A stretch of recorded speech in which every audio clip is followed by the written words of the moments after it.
And then he asked, the question that every young person gets asked: what do you want to do when you grow up? And I said, I want to fly, sir. I was like, nobody wants to fly more than me. And he got really serious and he said, it'll never happen. It'll never happen. Your eyes are too bad. He said, your condition, I'll see to it personally that you never end up in a cockpit ever. You can't. And then I was, as a young person who had my eye on the sky, and then I watched in a moment as the sky fell in all around me. And I don't think we really understand in our lives how important purpose is, like something to really wrap your heart around until it's gone. Right? Some people say you don't really understand the water until the well dries up. It's very true.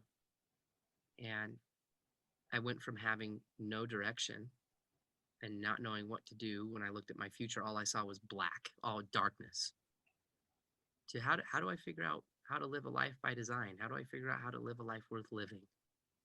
Because everybody wants to, have a sense of happiness, I feel like. Even people that are really depressed or anxious, or they struggle with negative thoughts or even suicidal thoughts.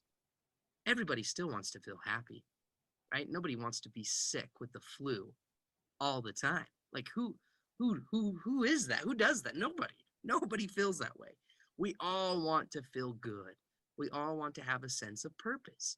We want to feel peace, happiness, and joy. And in this moment, as weird as it sounds, when aviation was stripped from my life, I didn't have that. It was really hard. It was really difficult. But I ended up writing a different story. And I learned really quickly that sometimes good things fall apart so that better things can fit together. Let me repeat that. Sometimes good things fall apart so that better things can fit together. And out of what I thought was a mess, turned into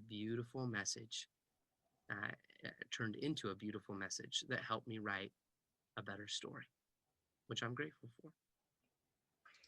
During that time where you felt that things were getting taken away through this challenge that you were overcoming, was there someone that kind of kept you motivated or you were inspired by that kept you going and continuing to find something maybe new that you wanted to do? Yeah, there was lots of people. I believe there's the spiritual types of angels, and I also believe in the physical types of angels. People like a good mom and a dad. People like good friends, mentors, a good counselor, a good teacher, a great brother or a good sister, a grandpa or a grandma. These physical angels that in every sense of the word, they become angelic in our lives. They help connect us to our dreams. They help us to see more than we ever could on our own. When I was really little, before the aviation bug hit, I had a hard time sitting still. I still have a hard time sitting still.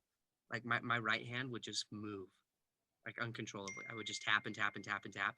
And then my left hand would start to tap and tap. And it would happen again and again and again and again.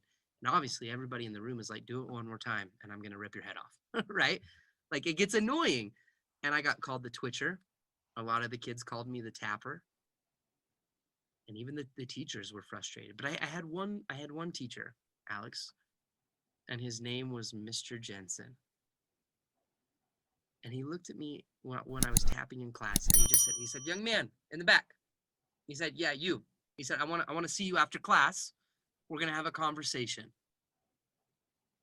And I'm thinking, like, as a young little kid, I'm like, oh my gosh, I'm getting kicked out of school as a 10-year-old. This has got to be a world record. All the other kids in the class are like, oh, Twitcher's going to die. Like, I'm in so much trouble. The bell rings, everybody leaves, except for me and Mr. Jensen. He says, come here, sit down. We go to the back of the room, and he said, listen, you tap a lot. You tap in my class, you tap in everybody else's class. You're the kid that's on the list. Like everybody's, you're kind of the problem kid. He said, but I've watched you though. He said, you'll take a pen You'll start writing. You'll do your assignment, and then you'll tap with your left hand. And then I watch. It's crazy. He said you'll switch the pen, and you'll start writing with your left hand, and then you'll tap with your right hand. He's like, it's crazy to watch. He said, I think you're ambidextrous. And I was like, no, I'm Presbyterian. He said, no. He said, no. He said, that's not what it means. He said, no. He said, can you tap your head and rub your belly? And the kid's like, yes. I was like, yes, I can do it. And he's like, well, can you switch it? He said, then can you rub your head and then tap your belly? Switch it. And I was like, yeah, I could do it without thinking about it.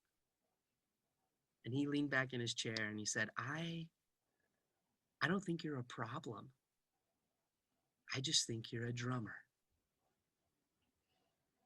Some people hear that and they're like, what's the difference between those two things? But he leaned back in his chair. Remember when I said I talk about moments? Mm-hmm. Like the power of a really great moment. And they shape our lives. Because in that moment, Mr. Jensen, he leans back in his desk and he opens up the top drawer and he reached inside and he took out my very first pair of drumsticks. Oh, wow. My very first pair. And he said, Clint, listen, these are for you. I want you to take them. He said, but here's the deal. You got to promise me that you'll keep them in your hands as much as you can. And that was 22 years ago. And I can sit here today and I can tell you honestly, 22 years ago, literally to this exact day, I have tried my best to keep my promise to Mr. Jensen. And for 22 years, I've had the opportunity to tour and record all over the world as a professional drummer.